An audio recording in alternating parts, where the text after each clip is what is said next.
نحمده ونصلي على رسوله الكريم اما بعد فاعوذ باللہ من الشیطان الرجیم بسم اللہ الرحمن الرحیم۔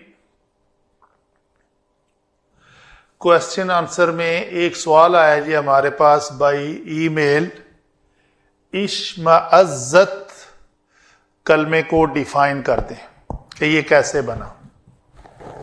تو وہ اشمعزت کو ڈائریکٹ سمجھانے کے لیے جو بیک گراؤنڈ چاہیے تھی وہ پوری میں نے آپ کے سامنے لکھ دی۔ یہ کلمہ ہے رباعی مزید فیہ کے ابواب سے۔ تو رباعی مزید فیہ کے 3 ابواب ہیں، مجرد میں صرف ایک ہے جس کے 4 حرف ہے اور یہ فعلل کے وزن پر آتے ہیں، جیسے وسوسہ۔ تو صرف وہ ایک ہی باب ہے اور مزید فی میں اس کے 3 ہیں، اور وہ 3 باب کیسے بنتے ہیں؟ 4 حروف ثلاثی مجرد میں فا عین لام لام، اور اس کا نام ہے تفاعلل، اور یہ اس کا ماضی کا وزن ہے تفاعلل، اور مضارع کا وزن ہے یتفاعلل، اور اس میں صرف ایک تا کا اضافہ کرنے سے یہ مزید فی کا لفظ بن گیا۔ یہ دیکھ لیں، فا عین لام لام اور بیچ میں ایک تا کا شروع میں اضافہ کر دیا۔ دوسرا باب ہے، اس باب کا نام ہے اف ان لال۔ تو یہ فا عین لام لام میں کتنے حروف کا اضافہ کرنے سے ہوا؟ شروع میں حمزہ مکسور اور عین کلمہ کے بعد نون۔ تو یہ ہے ہمارا عین کلمہ، اس کے بعد ہم نے نون کا اضافہ کر لیا، تو یہ لفظ بنا اف ان لل یف ان لیلو۔ تیسرا باب ہے، وہ بھی فعلل میں حمزہ مکسور اور لام ثانی کو مشدد کرنے سے ملا، تو یہ ہمارا باب ہے۔ تو اف اللال یہ وزن ہے، تفاعلل اف اللال اف اللال۔ تو یہ 3 باب کے نام ہیں، اوزان ان کے کیا ہیں؟ اف الل یف اللو، یہ کلمہ بنے گا ہمارا جی، کنفرم کر لیا میں نے۔ اف الل یف اللو، شروع میں حمزہ مکسور اور لام ثانی کو مشدد کرنے سے یہ کلمہ بنتا ہے۔ تو ہمارے جو ریکوائرڈ کلمہ ہے، شین میم حمزہ اور زا مادہ ہے رباعی مجرد میں۔ تو اگر اس کو کہیں رباعی مجرد میں استعمال کرنا پڑ جائے تو یہ شم آزا لفظ استعمال ہوگا، اور اس کا جو باب کا نام بنے گا اف اللال ان کے وزن پر اش میں ازازن بنے گا، اور ماضی اس کا بنے گا اشمعز اف الل کے وزن پر، اور یف اللو کے وزن پر یشمعزو۔ یہ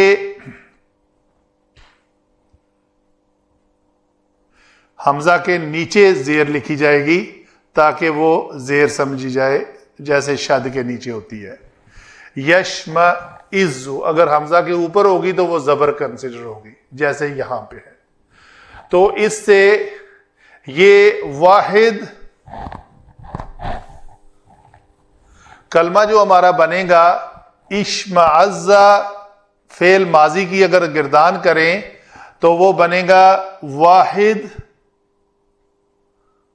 مؤنث غائب کا صیغہ۔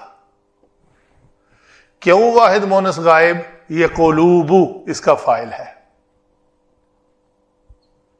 فاعل اگر جمع مقصر ہو تو فعل کا صیغہ مذکر بھی آ سکتا ہے اور مؤنث بھی آ سکتا ہے۔ تو یہ لفظ اشمعز، اشمعزا، اشمعزو، اشمعزت، یہ واحد مؤنث غائب کا صیغہ ہے ہمارا، اور اس کا معنی کیا ہوگا کہ دل جو ہے وہ تنگ پڑ جاتے ہیں. اس کا تو جو ترجمہ لکھا ہے کہ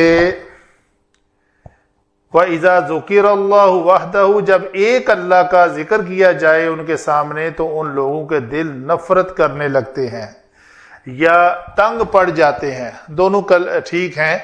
تو وَإِذَا ذُكِرَ اللَّهُ وَحْدَهُ ذُكِرَ اللَّهُ وَحْدَهُ اشْمَأَزَّتْ قُلُوبُ الَّذِينَ، یہ کون لوگ ہیں جن کے دل تنگ پڑ جاتے ہیں؟ لا یؤمنون بالآخرہ، یہ الذین کا صلہ ہے، یہ موصولہ ہے. قلوب الذین یہ موصولہ ہو کر یہ یہاں پہ یہ مجرور بھی ہے. کیوں مجرور ہے؟ یہ مضاف الیہ بن رہا ہے، یہ مضاف ہے، مضاف ما قبل کے تابع ہے. یہ فعل ہے، یہ فعل ڈیمانڈ کر رہا ہے اس کے بعد ایک فاعل آئے، تو یہ فاعل حالت رفع میں پیش کے ساتھ، تو یہ مضاف اور مضاف الیہ مل کر مرکب اضافی. اکیلا مضاف الیہ نہیں، مضاف الیہ اب چونکہ موصولہ ہے، موصولہ اپنے صلہ کے ساتھ مل کر مضاف ہو کر یہ اس مضاف الیہ ہو کر اس مضاف کا مضاف الیہ بنے گا. تو یہ پورا ایک جملہ بنا کہ ان لوگوں کے دل جو ہیں وہ تنگ پڑ جاتے ہیں. کون لوگ ہیں وہ؟ جو آخرت پر ایمان نہیں رکھتے. یہ وجہ آپ کے سوال کا جواب. امید ہے باقی سٹوڈنٹ بھی اس سوال کرنے والے سٹوڈنٹ کے سبب باقی سارے سٹوڈنٹ بھی جان گئے کہ رباعی مزید فیہ کے ابواب کتنے ہیں اور ان کے اوزان کیا ہیں. یہ ایک چیز آپ کے پاس ڈاکومنٹڈ محفوظ ہو جائے گی. جب بھی آپ کو چاہیے کوئی لفظ اس شکل کا آ جائے تو آپ اس کو ان اوزان پہ رکھ کر چیک کر سکتے ہیں. اور بھی دوسرے سٹوڈنٹ بھی اگر کوئی سوال آئے ذہن میں تو وہ آپ اس نیت سے سوال کیا کریں تاکہ وہ سوال کو ایکسپلین کرنے کے بعد باقی سٹوڈنٹس کو بھی جو فائدہ ہوگا وہ بھی انہی کے اکاؤنٹ میں جائے گا جیسا کہ اس سائل کو ملے گا انشاءاللہ.